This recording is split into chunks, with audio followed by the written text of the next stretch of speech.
This episode of Films and Fermentation is brought to you by Newsly. Newsly is an all-in-one audio super app for iOS and Android. It picks the most trending articles on the web on topics you choose at any given moment and reads them to you in a natural human voice. For the first time ever, the entire web becomes listenable, all in one place. Browse articles from any topic you choose, in sports, technology, business, science, even Bitcoin. It will find you the latest articles and read them to you aloud. The entire web now becomes listenable, all in one place. They also have podcasts. Explore trending podcasts from over 80 countries. Our podcast, Films and Fermentation, is located there as well. We actually started using it recently as our own default podcast app.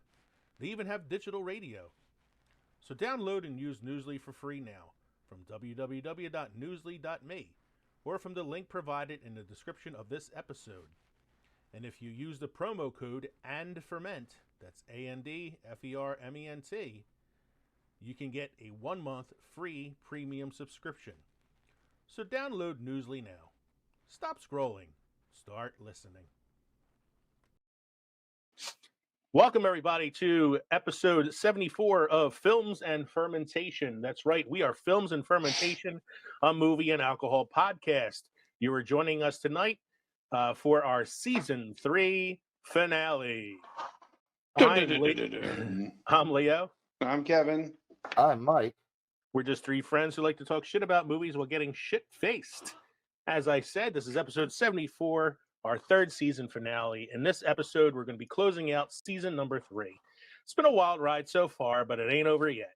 Some cool things are headed your way in season 4, which will be premiering on Monday, September 19th.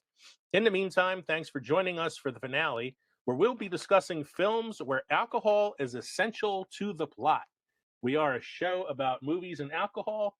Why not do an episode about movies that are about alcohol? The best thing about this episode tonight is I was able to theme my drink because I could drink whatever the hell I wanted, and it matched the theme. So that's the thing. Whatever we pick up, and so don't forget to drop us an email at filmsandfermentation@gmail.com or visit us on linktree.com/filmsandfermentation to find all of our social media and podcast links, including links to Spotify, Apple Podcasts, Patreon, YouTube, etc. Okay. Before we get started, I want to make a shout out here to our podcast family, especially the podcast family we have over on Twitter. This is every podcast who in the last week has either given us a shout out, a retweet, a share, a like, a subscribe, a comment, a review, or just supported us in some way on Twitter and helped us to go a little higher on the rankings on Good Pod this week. So we are number 66 on independent movie review podcasts out of the top 100, and we are now 76 on the general TV review podcast out of the top 100. And a lot of it has to do with our a lot of it has to do with the like I said, the shares, the likes, the comments, the retweets, and all from our Twitter podcast family, including Bar Banter Podcast, Nerds of the Old Republic, Brandon and Travis over at Interdimensional RSS, the unofficial Rick and Morty podcast, who they also host a second podcast called Apathetic Enthusiasm. The guys at the Unintelligent podcast, Recast It 2.0, who assisted us in our Ghostbusters recasting episode. You, Me, and a Movie, and its host Donald, who will be making a guest appearance on our season premiere later this month. The Made Up Movies podcast, the Manic Pixie Weirdo podcast, Wrestling World podcast hosted by Austin Boyer. I have to give a special shout out to Austin because his Wrestling World podcast is now number 1 on the top 100 Good Pod podcasts this week. So go Austin. That's a big deal. Thanks to the God of Pod at What's the Script podcast, fellow movie buff John at Jeb91380, and of course the Space Castle podcast, who designed our current show logo. So thanks to all those guys at those podcasts out there for being our supporters and helping us out as we get this little project moving now. Yeah, thanks, guys. Yes, we enjoy support, athletic support, any kind of support. If you can't be an athlete, be an athletic supporter. I have that support so you don't get the back strain for your. Oh, wait a minute. Those are balls. So what are we drinking tonight, gentlemen? I'll go first since I said the best thing about tonight's episode is every drink we have is themed to the episode. So I decided I was just going simple, tasty, and using one of my all-time go-tos, which is just some Seneca Drums gin from up in Finger Lakes, New York, with some Sprite. So gin and Sprite, very simple. Well, I am. Oh, go ahead. Goodies. I'm Who's going with the Chamonix Creek Churchville Lager, Nice. and then I'm going to go to the Devil's Backbone Vienna Lager. I haven't been to Chamonix Creek in such a long time. I'm looking forward to going back. And they Gotta go back for one of their movie nights. Yeah. Yeah. Through just pure coincidence, I pulled my 3 for the evening. They're all blue. That's not by any means or any reason in particular. I have the Big Wave Golden Ale by Kona Brewing Company. Nice. Yes, I'm looking for its alcohol content. Oh, there it is, 4.4. I was going to say it's probably lower. Kona usually isn't all that big. Most of these are the lighter textured beers. This is the Spellbound Pale Ale, which is a 5.5%, local to Mount Holly, and a gift from Dear Michael, Devil's Backbone. This is the Pear Lager. Ooh. The Pear Lager is from Lexington, Virginia, and coming in at a weight of 4.9% alcohol by volume. So I will go increasingly in terms of my beverages tonight. So I'll start off with the Big Wave Golden Ale. I like all 3 of the choices you made this evening. Yeah. Thank you. I like both of the choices that Mike made this evening as well. Those are 5 beers I'm all on board with. Yeah. And the peach lager or the pear lager one is surprising because it's one of the first ones I tried from Devil's Backbone that Mike gave me, and I was surprised I liked it because I don't like pears, but I like the pear lager for some reason. It was pretty good. So Mike, why don't you take us on to the next segment? Well, I changed the segment just a bit. I think I'm going to keep it at this one. This week in film history.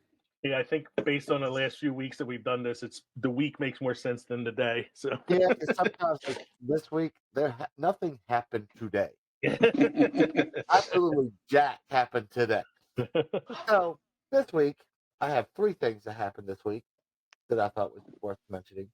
In 2018, Forbes says George Clooney made more money than any single year than any actor ever, with $239 million, and this is due to his alcohol company sale, followed by Dwayne Johnson at $124 million.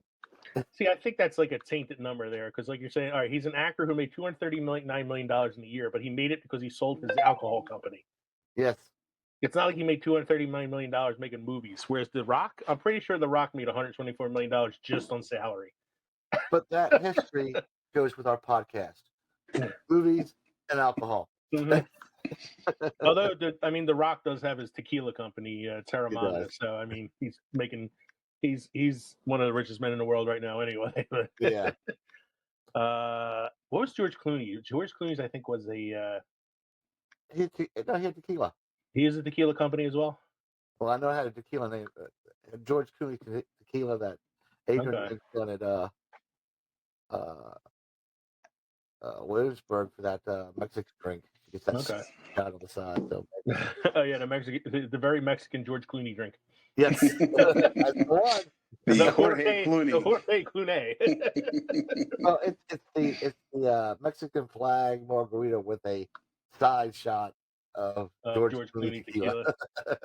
I haven't had the Dwayne Johnson tequila yet. I heard it's pretty good, but it's pretty expensive. So, give me the next one there, Mike.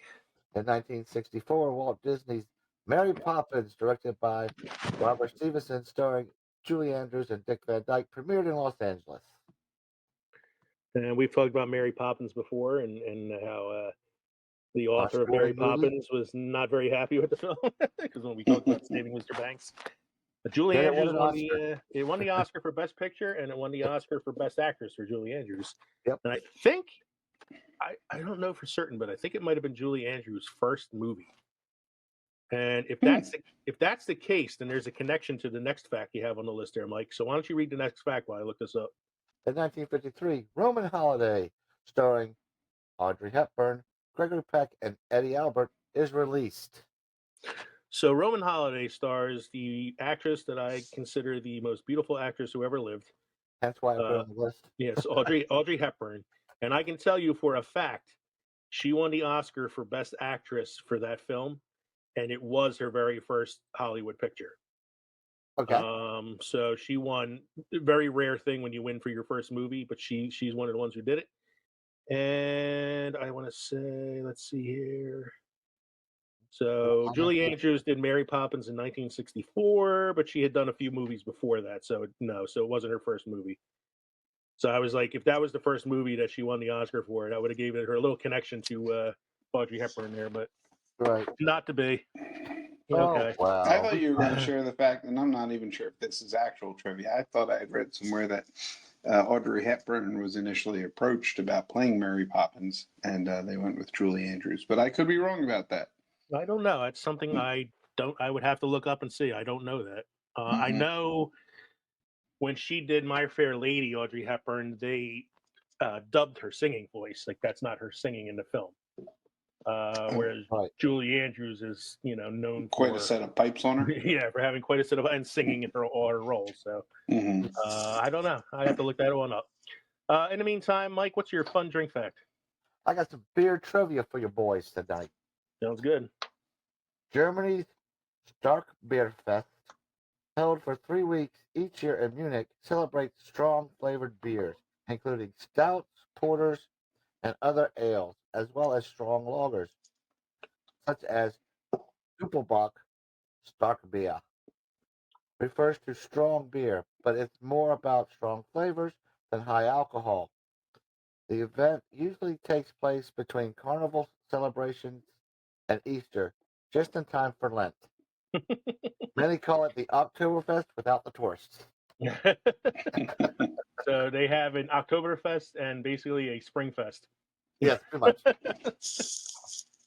Germany, you gotta love them.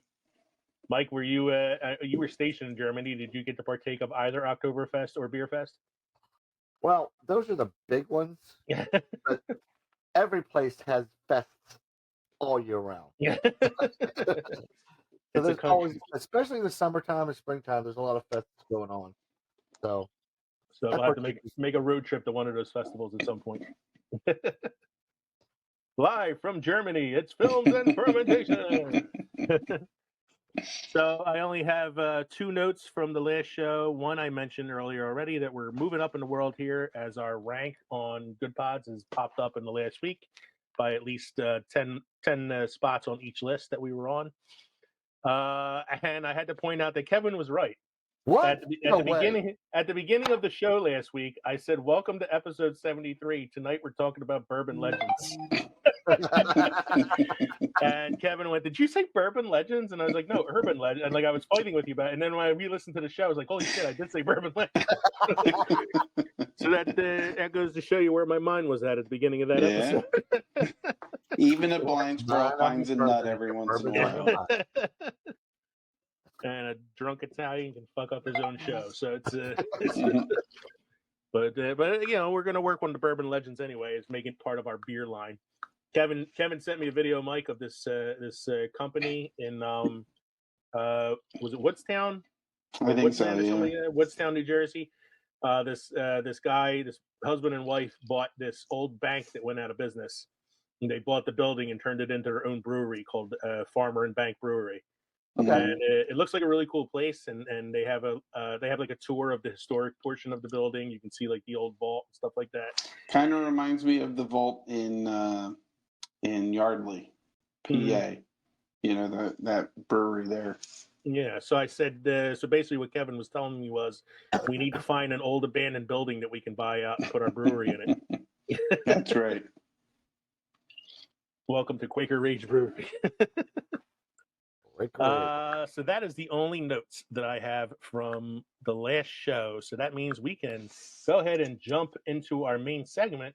But before we do, we'd like everybody to give a listen to this sponsor segment from Newsly.me. That's a good thing. Tomorrow's Friday. Yes, it is. And I start school next week, so basically it's my last day of freedom. So.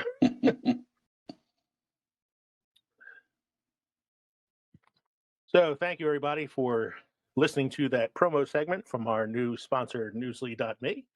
Now we're moving on to our main segment of the evening. For our finale this evening, we decided we were going to do something drink-related. Excuse me. So we went with movies where alcohol plays an important part of the plot. It is not just a plot device, it is a driving force in the storytelling of the film. And I set this up two ways. I split it into two lists, a drama list and then a comedy list, because I figured the dramas are going to get kind of heavy since they're all basically about like alcoholism. And then the comedies can, loosen it up for us a little bit because, we try to be a comedy podcast above all things. So I have a question regarding something that might or should maybe be on the drama list, but we'll get to that towards the end, okay? Sounds good. So these are just 10 movies that I kind of picked, not just so much randomly. They're ones that I've seen. And I know there's plenty other movies out there, but these are just like the ones that basically came to me as I was researching this. And plus, I didn't want it to go too crazy tonight. I wasn't going to do, 300 movies. So I figured let's just do some of the more popular ones, that come up when you do searches for movies about alcohol. So the first one I have on the list for dramas is a movie called Flight. Flight stars Denzel Washington as a pilot who lands a plane in a very unexpected way. Backwards. Very tough to do. Very, yeah. very tough to do. So it's a Denzel Washington movie where he plays captain of a plane who has to land a plane during an absurd, plane crash segment. He flies the plane and lands it upside down. When he is brought to trial to talk about, why he did this and how he saved everybody and all that, it comes to fruition that he is a severe alcohol addict, and he's also addicted to cocaine and some other drugs. And a lot of this comes into play as they're talking about why the flight may have failed. Was it due to his sobriety issues, or was it actually a mechanical failure of the plane? Well, did it actually fail, though? I mean, any landing that comes away with everybody surviving is a good landing. And the fact that he did it upside down, I mean, that's just showing off. I mean, it is. I believe it's based on a true story. And it got an Oscar nomination for Best Actor for Denzel Washington, which, it's not like Denzel doesn't get nominated for just about everything he's in anyway. True. But yeah, it's an interesting question because that's kind of what comes up. Like, he did save everybody. Mm-hmm. Was he drunk? Possibly while he was doing it. Yeah, maybe. But was it because he was drunk as well? Right, or the events brought about or because was the of his accident drinking. because of his drinking? But right. Yeah, so it's like it's kind of like that catch-22. Like, is it? He saved everybody, but would he have had to save everybody if he, was sober at the time that he was flying the plane? It's a good movie. It's Robert Zemeckis directed film, and any movie where Denzel Washington plays a powerhouse Denzel Washington performance is kind of worth checking out anyway. Mm-hmm. The second one I have on the drama list, probably one of Nick Cage's best performances. Even Kevin, I think, can agree with me on that. All right. Elizabeth Shue kind of pulled him through it. I don't know. He won the Oscar for Best Actor for this film. Yeah, but like I said, Elizabeth Shue pulled him through it. She was nominated. She did not win, though. She should have. My God. She should have. But talk about a depressing film. Oh, Yeah. This is like Leaving Las Vegas, by the way, is the film. I didn't mention the name of it. oops. But in the film Leaving Las Vegas, Nick Cage plays an alcoholic, basically trying to destroy himself with alcohol. Like he's reached a point in his life where he just doesn't want to do it anymore, and decides he's going to commit suicide by alcohol, which is basically a very slow, very painful way to do that. Mhm. He meets up with Elizabeth Shue, who tries her best to save him, but ultimately is unable to. So the description I have on this website here says, before he was stealing the Declaration of Independence, Nick Cage was a suicidal alcoholic. He still goes to meetings. At least he played one in Leaving Las Vegas. This 1995 film was based on a semi-autobiographical novel by John O'Brien, who unfortunately committed suicide 2 weeks into the production of the film. The film was finished as a tribute to him, but was ultimately a melancholy tale of self-destruction. Cage not only won the Oscar for Best Picture for this film, but the Golden Globe for Best Actor as well.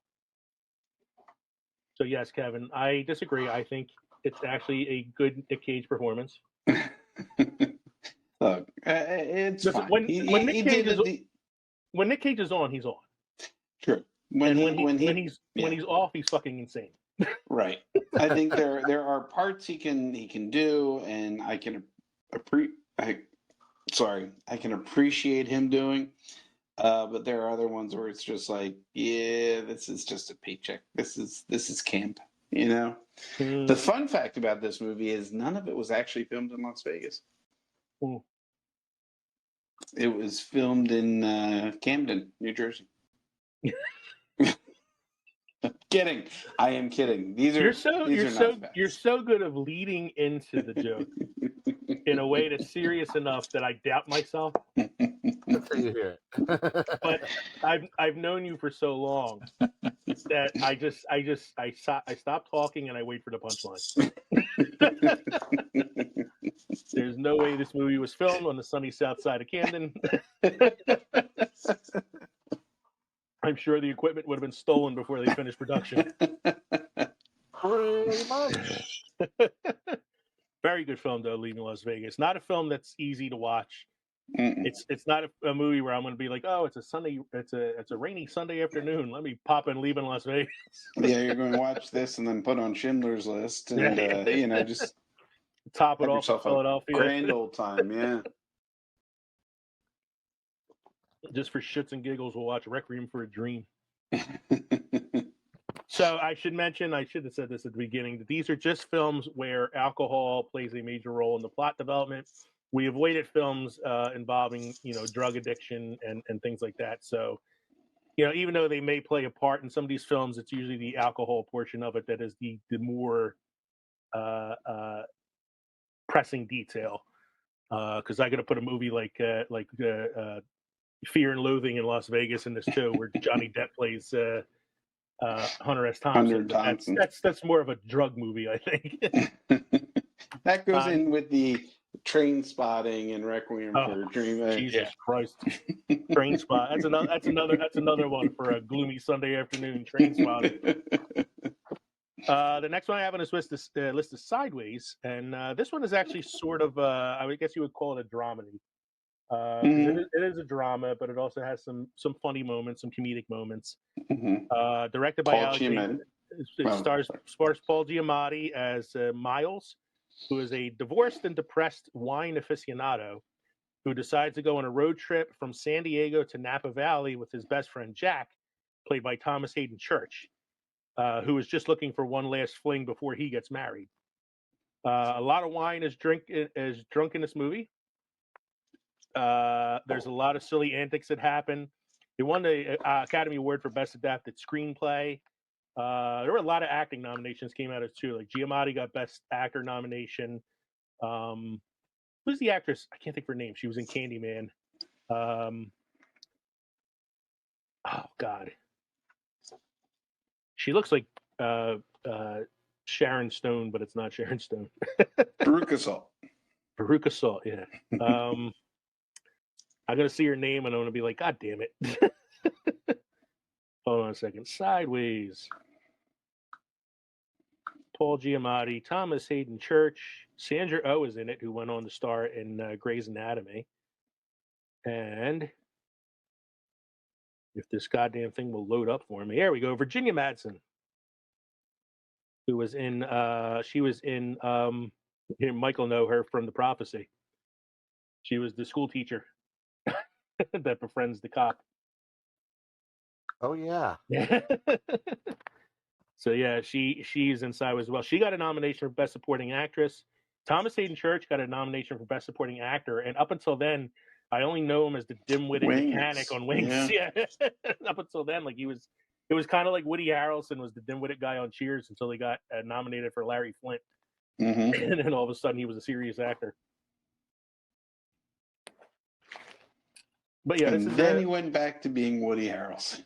And he went back to be Woody Harrelson. And Thomas Hayden Church went on to play the Sandman in Spider-Man 3. Yeah.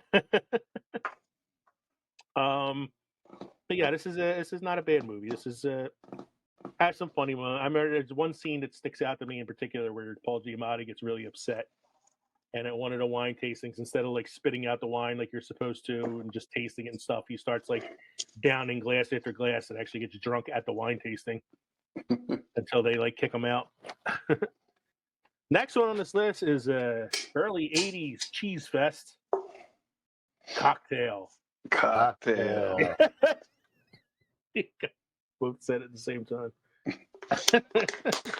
Anybody want to take rekindled the Beach Boys, came back with another hit. Yeah. Which they hadn't had in many a year prior. I want to say like that's the one thing that, because this came out in 88, I would have been 11 years old, and I remember watching the movie, but I was young, and it's another Elizabeth Shue joint. Tom Cruise when he was heartthrob 80s Tom Cruise, Brian Brown from the movie FX, and he's a story I thought of it was Brian Dennehy. No, I was wrong Brian. That's the big wrong Brian. Brian. He's he the was big also Brian. in FX. Yes, he was also in FX. Yes, it was the two Brians.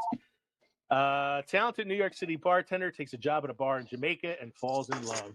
I love the IMDb synopsis. I remember two things about this movie because I was young when I saw it. I remember him doing all the flips and tricks with the bottle, and I remember Kokomo from the Beach Boys. Fun fact, if you've seen Thor Love and Thunder, the neon sign on the ship that they take to get to Infinity. Anyway, it's the cocktail logo is hanging on the wall in the bar. From the name of the bar, or just the word cocktail? I think it's the one from the I think it's the name of the bar. The one from the bar. Okay, yeah, I vaguely remember that sign because I know that the bar was on the ship that they used to go to Infinity, because it was their restaurant ship or something that they had in New Asgard. It's like a tour ship or something. Yeah, I don't remember. Go check it out. It's going to be released on Disney Plus on September 9th, Yeah. I want to say. Here's the fun fact for Mike. The role of Brian Flanagan, which was played by Brian Brown, was originally considered for Robin Williams. Really? Yes. Wow. But he had previously starred in Club Paradise, which was also filmed in Port Antonio, Jamaica. So I think he just didn't want to go back again to do another. Probably not. He was already filming Cadillac Man at the time, so honestly, he probably should have went and did Cocktail. Probably. Actually, no. Flanagan was not Brian Brown's character. I'm sorry. It's Brian Dennehy's character.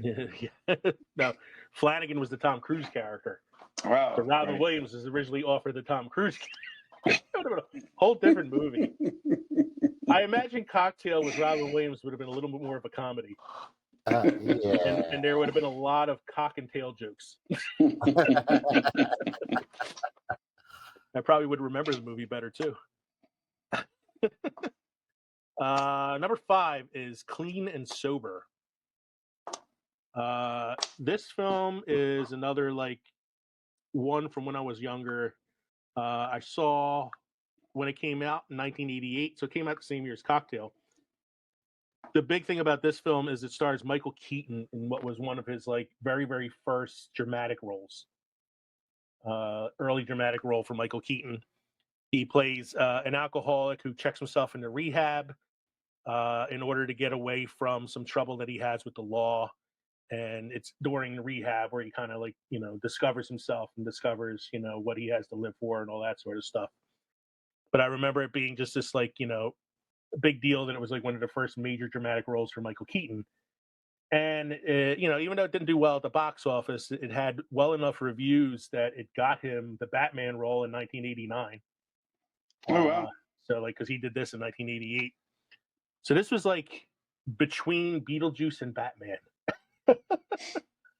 So, you're coming off of a movie that skyrockets your name with Beetlejuice. You decide to do a drama.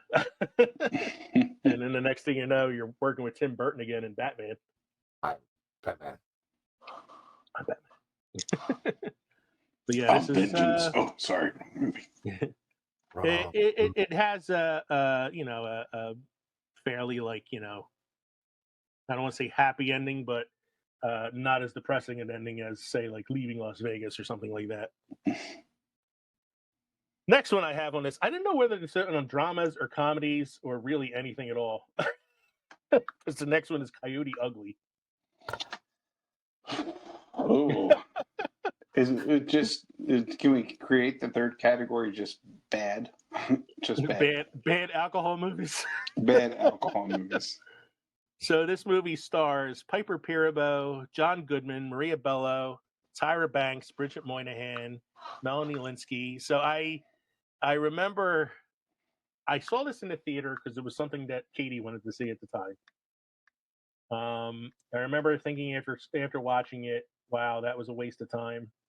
The thing that makes the alcohol the driving point is that the main character, played by Piper Perabo, starts working at a bar called Coyote Ugly in New York, which is an actual bar in New York City. There is a real Coyote Now, Ugly. did the bar exist before the movie, or did the movie exist before the bar? The bar existed before the movie. Oh, okay. Although the movie is not like, specifically about the bar, they allowed them to use the name of the bar for the film. Mm-hmm. And honestly, the thing I remember most about this movie is that right before it came out, Maxim Magazine did a spread with all the actresses from the film. Back when Maxim Magazine was actually Maxim Magazine. Mm-hmm. So, yeah, Coyote Ugly. Yeah, I don't know what category that would go under. I put it under dramas because even though it might be billed as a comedy, I don't remember laughing much. Not too much on that one. I think maybe there were a couple scenes with John Goodman that made me laugh a little bit, but it's listed as a comedy, drama, music. So, not musical, but a film that has music in it. So let's move on to the next one. every macho guy's favorite movie, Roadhouse. Roadhouse. You're going to be my regular Saturday night. Wait, here you go, Mike. I typed in Roadhouse in IMDb, and Roadhouse Romance is the first thing that popped up. That country film we were talking about at dinner the other night. Yes. Roadhouse, the actual Roadhouse, 1989. Yes, my mother-in-law likes the woman, the girl that sings the song that's in that movie. Laura Lena, yeah. Yes. So this is Patrick Swayze, Kelly Lynch, Sam Elliott. I mean, again, I watched the movie because I'll watch any movie that Sam Elliott's mustache is in. Except he doesn't have the mustache in this movie, which is very disappointing. Oh, he does have an very amazing, offsetting. he does have an amazing head of hair in this film. The thing is, he didn't want his mustache to out-act Patrick Swayze. Yeah. I remember the scene. There's a great scene where he's fighting a guy at the end and he rips his Adam's apple out with his bare hands. Yeah. Tough bouncer is hired to tame a dirty bar. That's the fucking synopsis. You gotta love it. This movie's ridiculous. It's so ridiculous. It's actually like it's one of those like fun, ridiculous films though, because it's like they make it seem like being a bouncer at a Roadhouse bar is really like that much of a career choice that he's getting scouted by other bars. Pain don't hurt. Pain don't hurt. I don't want to go to college. I want to go into bouncing. I'm gonna look at the taglines for this. Here we go. The taglines: Dalton lives like a loner, fights like a professional, and loves like there's no tomorrow. Sounds exhausting. Here's the second one. Dalton's the best bouncer in the business. His nights are filled with fast action, hot music, and beautiful women. It's a dirty job. Somebody's got to do it. Somebody's got to do it. Somebody got paid to write that. Yes, I know. In the 80s. But wait. On cocaine. The third tagline is the best tagline of them all. The dancing's over. Time to get dirty.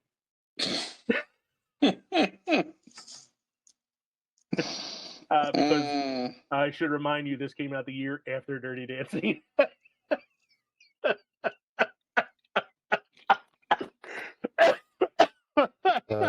Say.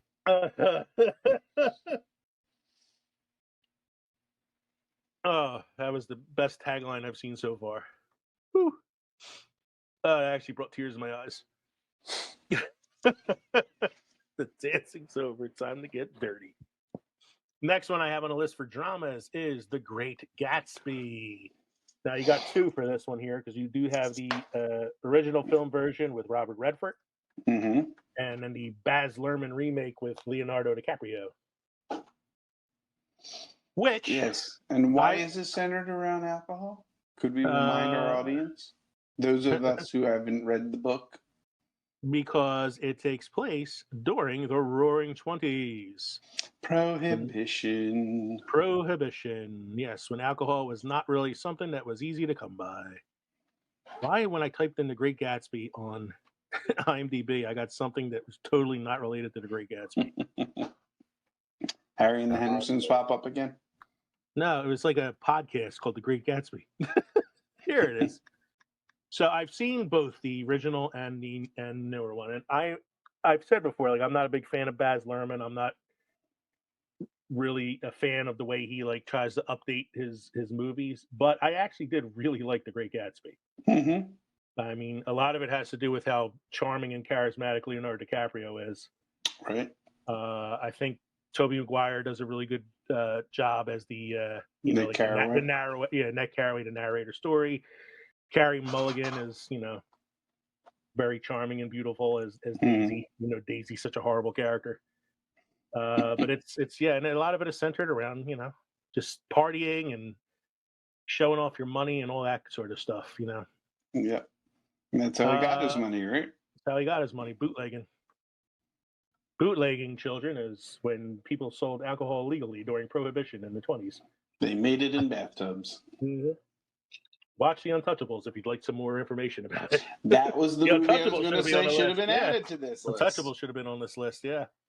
I've seen the original Gatsby too with Robert Redford, and it's a good film, but it's a little dry when you consider it was in the 70s, so it's not quite as bombastic as this version is. The next one on this list is a very little known film, I think, and Mike's going to shake his head at first when I talk about it because he is not a fan of this guy. But it's actually a pretty good film and a dramatic role for him. So it is Will Ferrell in the film Everything Must Go. It's, believe it or not, a Will Ferrell dramatic role. I heard you. Yes, he bits is not of comedy that I mean, there are some bits of comedy. It's comedy, but it's not his comedy. No, it's more like comedy of errors kind of thing, like just the situation is the comedy and not so much his behavior. Because he plays an alcoholic, and when he relapses after rehab, his wife leaves him, and she kicks him out, and basically locks him out of the house. But he breaks in because she's not home.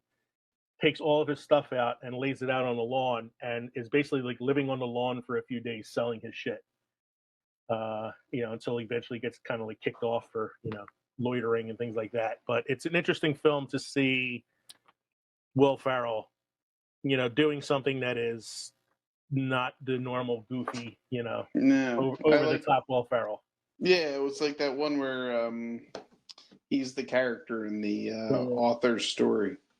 Stranger Than Fiction. Yes.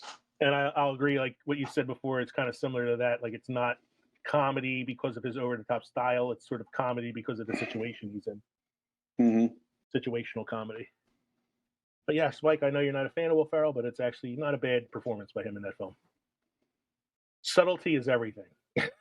Subtlety's a lot. Subtlety is everything, especially in a movie like that where you're dealing with, alcoholism. The next film on the list, or the last film for our drama list, and like I said, there are plenty of other movies out there. We just tried to narrow it down to some that we've seen that we know a little bit about and that really kind of cover the topic. So the last one is A Star Is Born, and I'm talking about the most recent version with Bradley Cooper, Sam Elliott again, and Lady Gaga. Gaga. Lady Gaga. Also, Dave Chappelle's in this film, which is really weird. Like, he comes out of nowhere and plays a very dramatic role. This is the one where Sam Elliott wants to become a better singer and gets together with Bradley Cooper. No, I got that mixed up. Did he play like his brother or something in the film? I think so. I think Sam Elliott plays his brother. Bradley Cooper is this like mega star, like country rock, superstar, and but is also an alcoholic. And then one night at this bar, he sees Lady Gaga performing, and he's kind of like, taken by her and brings her under his wing and puts her on stage and gives her the limelight and all that. And eventually she becomes a megastar herself. His alcoholism, is his downfall in the film. It's very tragic, that old chestnut. That old chestnut. Plus, it brought us the song Shallows. That was played all day, every hour on the hour. It was such a bad song. I like the song. It's just after a while, it's like, Sha-la-la-la-la-la-lo. Sha-la-la-la-la-la-la. It's like, come on. They did that because there's nothing that rhymes with shallow aside from Jallo. We're far from the shallow now. It's a good film nonetheless. Another Oscar, nominated mega hit. Lady Gaga won for the song Shallows. She won an Oscar for the best song, but was also nominated for actress. Bradley Cooper was nominated for actor, director, screenwriter. It's another film that's not like if it's a gloomy Sunday afternoon, it's not a pick-me-up film. So does anybody have any other things they'd like to add to the drama segment, or anything else you'd like to say? The Untouchables. Yes, I think The Untouchables is one that I missed there. Yeah. Considering it takes place during Prohibition. And the only way that they can catch, Al Capone was to go after his bootlegging. I think you could probably throw any mob movie that takes place during Prohibition on the alcohol list. So the second half of our main segment, we're going to take a look at some comedies that revolve around alcohol because, hey, everybody needs to laugh once in a while, and these are some of the best in terms of making us laugh while watching them. The first one I have on the list is a 1980 classic. I think everybody who was in college when I was in college had the poster of John Belushi wearing the sweatshirt that said college on it. It said college. Toga. And that is Animal House. Thank you, sir. May I have another? Kevin Bacon. See if you can guess what I am. I'm a zit. Spits the mashed potatoes. The best. I mean, there's so many things that you have the Kevin Bacon scene with him getting spanked and saying thank you, sir. May I have another? Mm-hmm. You got the two guys leaving the girls at the bar because they get scared of all the black people. You got Tom Hulse having an affair with the girl that he finds out is only 14 years old. Right. There's so many really crazy things that happen in that. But the thing that always makes me laugh the hardest is when they're showing you what happens to everybody at the end of the movie, and the graphics are popping up on the screen, and they get the John Belushi sitting in the car with the woman driving away, and it goes, the senator and Mrs. The future senator and Mrs. Whatever Right, right. Like, it's like, of course, he becomes a senator. Of course he does. Fat, lazy, and stupid is no way to go through life, son. I love when who goes in to shoot the horse and the horse has a heart attack anyway. He doesn't even aim the gun at him. I think it's Kevin Bacon or the guy that's like his Tom Holst? Or is it the guy that's like his ROTC commander? Or was it Flounder? Flounder. It was Flounder. I don't remember. Don't they put the horse in the guy's office? They put the horse in the guy's office, and instead of shooting the horse, and even if they had, nothing would have happened because it was filled with blanks, but he shoots it into the air. The horse has a heart attack and ends up dying, and to get the horse out, they have to cut it up in the office. God, I haven't seen that movie in forever, man. That's a gloomy Sunday afternoon rewatch right there. Yeah. Animal House. The next thing I have on the list is the Hangover trilogy. So I had to put all three down there because all three obviously, focus on the fact that these guys get hammered to the point that they don't remember anything. Although the only one really worth watching is the first one. True. True. The second one actually gets like dark at one point. Like really. The second one takes place in Bangkok. Bangkok, right? Yeah, and it gets it's like really dark. Like they lose the younger brother of the girl that he's marrying. They find his finger at one point. It's like got like really, really dark. The third one tried to get back to what the first one was about, and it was okay. It was like honestly, like I barely remember anything from it. Like that's how good it was. Yeah. Whereas the first one, I remember seeing it in the theater and laughing so hard that I had to watch it a second time because I missed so many jokes, especially with Zach Galifianakis. Yes. Did Caesar actually stay here? No. Will my beeper work in this building? It's a satchel. The funniest joke in the second movie is when Mike Tyson shows up at the wedding, and he's got they have like a band playing or whatever, and he was like, I was going to try to get the Jonas Brothers to come play, but I know how much you hate indie rock.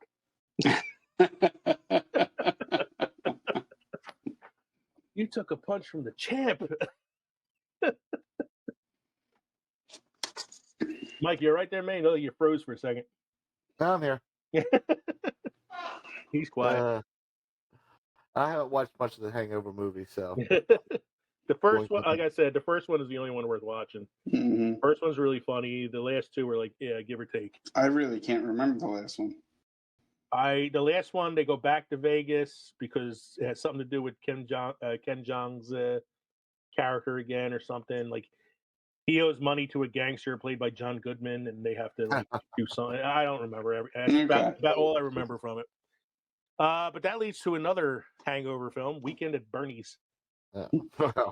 Hangover or just drop dead? A little bit of both. Weekend at Bernie's. Now, I remember when this came out.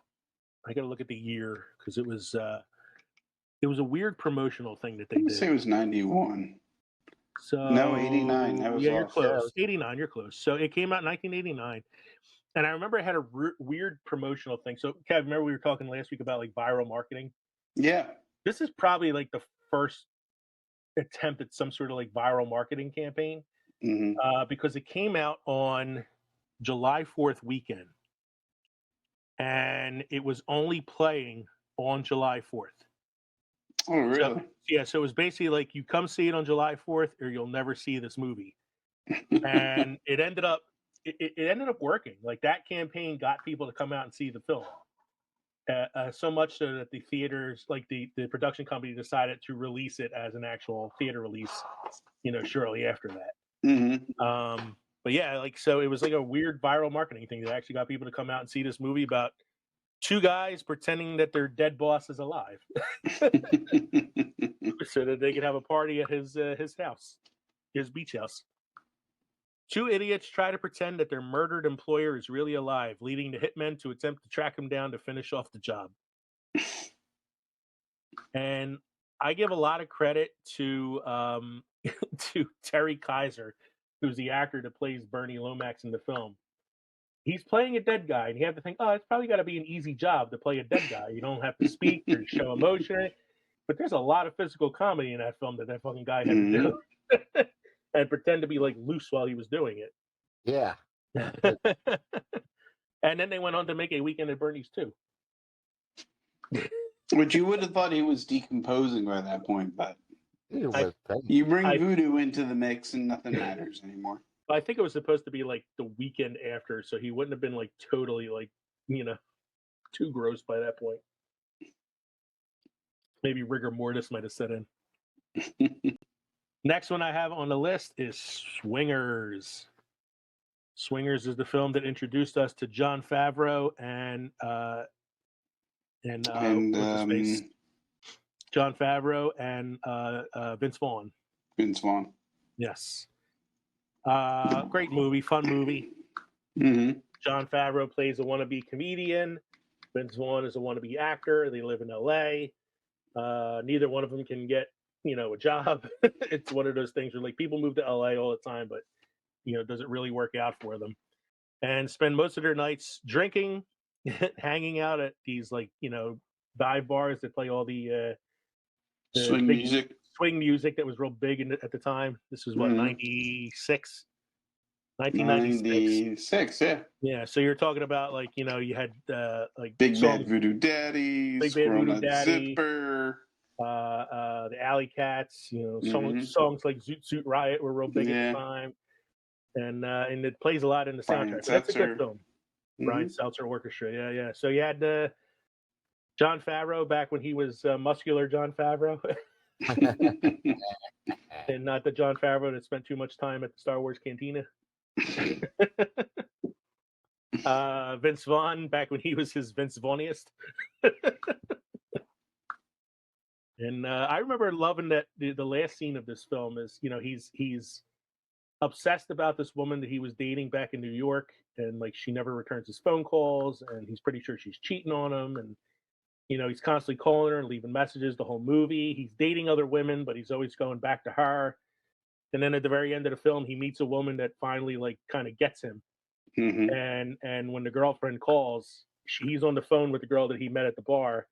The girl from New York calls, and he's like, you know what? I can't talk right now. And he hangs up on her and goes back to the girl that he met at the bar. And that's how the movie ends. And it's like, wow, nice. Like you're happy that the guy finally figured it out. Right. Good movie, man. 1996 Swingers. It was followed by a movie called Made, where they play gangsters. And for a minute there, it looked like Favreau and Vince Vaughn were going to be like the next, like, Farley and Spade or something like that. And then it became Owen Wilson and Vince Vaughn. Yeah, Owen Wilson and Vince Vaughn. Yeah, because Jon Favreau had better things to do, like direct the entire MCU, Star Wars. From Swingers, we go to Beer Fest. I will say, Beer Fest is one of the dumbest films ever made. It's by the Broken Lizard comedy troupe who did Super Troopers and Club Dread and all these other like goofy films like that. These 5 guys who were friends in college who started their own like comedy troupe, and then they went on to do all these movies together. Beer Fest is my favorite of all their films. It is a dumb movie, but man, it's fucking funny. About 2 brothers who travel to Germany to spread their father's ashes and discover a beer drinking competition called Beer Fest that the Americans are not allowed at. And they make it their goal to train over the next year to enter the Beer Fest and win it for America. And so they recruit 3 of their friends from college, and the 5 of these guys just train drinking beer the entire movie. And then when they get to the end, they're in the competition in Germany at the Beer Fest, and it's all like drinking games like quarters and monkey chug and like pong and shit like that. It's not a great movie, man, but it's fucking fun. It's one that I go watch on a gloomy Sunday afternoon because it always makes me laugh. Like the first time they discover the recipe for their grandfather's beer, and it's like the most perfect beer ever made. And they decide to brew it, and they're drinking it for the first time, and the guy goes, "Oh my God, it's like heaven." It's beautiful. It's the most beautiful thing I ever drank. And he's like, oh my God, I want to put my dick in it. And the guy, the friend standing next to him goes, no, I wanted to put a dick in me.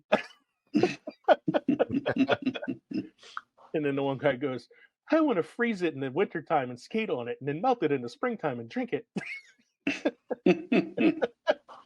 So it's like just one of those like really silly movies. And one of the last films for Cloris Leachman, who does a really amazing job playing their grandmother, who may or may not have been a whore in Bavaria.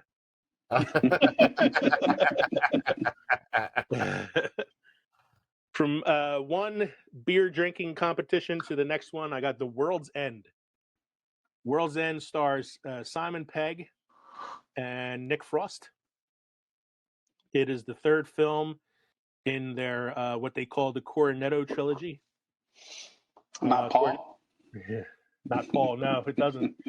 They call it the Cornetto trilogy. Cornetto is an ice cream thing you can buy in stores. Like it's like the cone with the ice cream on it. You pull the wrapper out, and there's 3 flavors that they sell. And in each of the movies, one of them is eating one of the flavors of ice cream. So it's Shaun of the Dead, Hot Fuzz, and The World's End. And so they call it the Cornetto trilogy because of that, like one little loose thread. And like, you know, the first movie is about zombies, the second movie is about cults, and the third movie is about alien invasions. And so it's a group of friends who decide to get together and try to beat this this like pub crawl that they tried to do when they were younger and they couldn't finish it. And it's 12 pubs in 12 hours, and they have to drink a pint of beer at each pub. And the last pub is called The World's End. But as they're doing this pub crawl, they come to realize that this little town that the pubs are in has been overtaken by aliens disguised as humans. And what becomes a bunch of friends drinking becomes a adventure to try to save the world. And there's always an overtaking with these. It was zombies with the first one. It was the townspeople in the second. The townspeople in the second one, and the aliens in this one. They always manage to win somehow. But it's got a great cast. It's got Simon Pegg, Nick Frost, Martin Freeman, who played Watson in the Sherlock Holmes series for the BBC. Yep. He was Bilbo Baggins. Rosamund Pike, who was in Gone Girl. It's a pretty decent cast. Good film. I think Shaun of the Dead is the best of the 3. Hot Fuzz is probably the second best. So the third film falls into third place. Next one on the list is The Big Lebowski. Just because he drinks a lot of White Russians in the film. I mean, he just wants his rug back, man. My rug, man. It's just like that's like just your opinion, man. Give me my rug back, man. I mean, the dude abides. Yeah, I'm not the Lebowski. I'm the dude. I'm the dude. The Big Lebowski. From the creators of Fargo. Like, it's hard to believe this is a Coen brother movie. It feels more like a Farrelly brother movie, like something about Mary. Jeff Bridges, Julianne Moore, Steve Buscemi, John Goodman, Philip Seymour Hoffman, yeah. Tara Reid's in it. Flea is in the movie. Flea is in it, yeah. Flea and Peter Stormare. John Turturro as Jesus. Yeah, it's one of those like kind of cult classics. It's never been one of like the ones that is up there for me, but I know a lot of people that love this movie. Yeah, feel it's an acquired taste, like certain alcohols. Like White Russians. Yeah, like White Russians. The next one I have on the list is a film from 1983, starring Rick Moranis and Dave Thomas as the McKenzie brothers from SCTV fame in their first feature film, Strange Brew. Canada's most famous hosiers, Bob and Doug McKenzie, get jobs at the Elsinore Brewery, only to learn that something is rotten in the state. Because Strange Brew is an adaptation of Hamlet.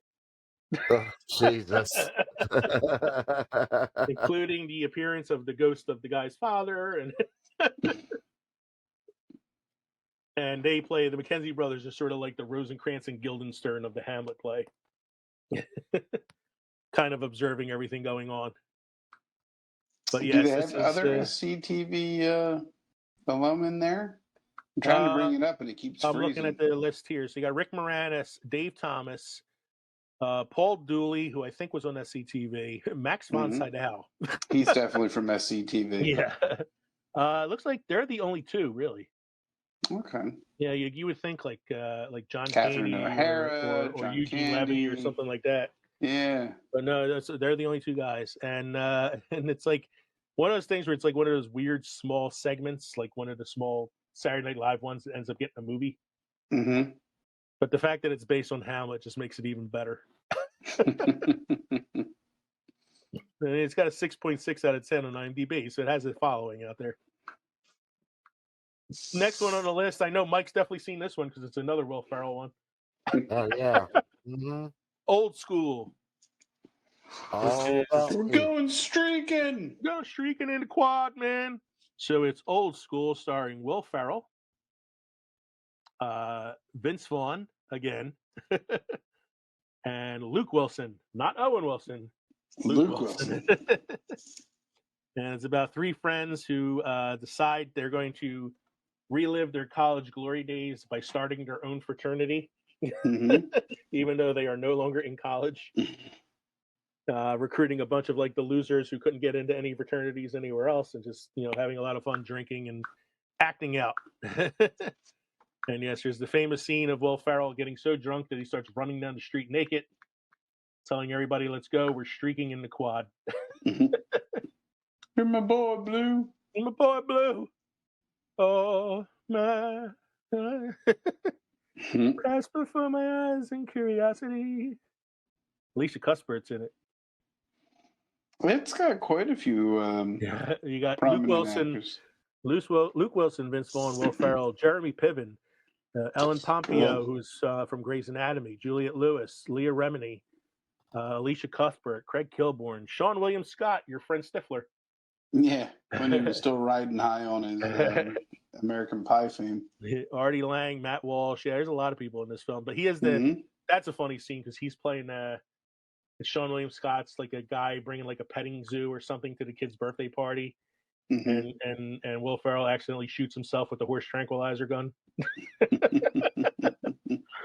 And he starts like talking like real slow. It's funny, man. It's the movie that kind of like launched Will Ferrell's career, I think. Oh, so I should really hate it then. Yeah. And the last one I have on my comedy list, we talked about this one recently on our high school episode. It is Superbad. Superbad introduces us to Jonah Hill, Michael Cera. Though he had a bit of a following with Arrested Development prior to that, but Christopher Mintz-Plasse, who played Fogel, better known as McLovin. Bill Hader, Seth Rogen, Emma Stone's first film role, and a bunch of other like very popular sort of like Judd Apatow, stock actors are in this film. And it is a film, tale as old of time. Two friends in high school trying to score alcohol for the last big blowout party before they graduate. And one of them's determined to get Goldschlager because that's what the girl asked for. They end up at another party where he empties out a bunch of bleach containers and pours beer into them so he can bring them back to the party. And I always wondered to myself, would that kill anybody because it has bleach in it? One of the weird facts about this film is that McLovin has a sex scene in it. He does a scene where he's in bed with the girl, and Christopher Mintz-Plasse talked about in an interview that he was only 17 when they did that scene. And when you're underage and you have to film a scene like that, your parents have to be on site. So his mom was in the room while they were filming that scene. Oh, that's so weird. She had to be there to make sure everything was done according to standards. She's giving him tips. He's giving the girl a tip while she's giving him the tip. Whoa.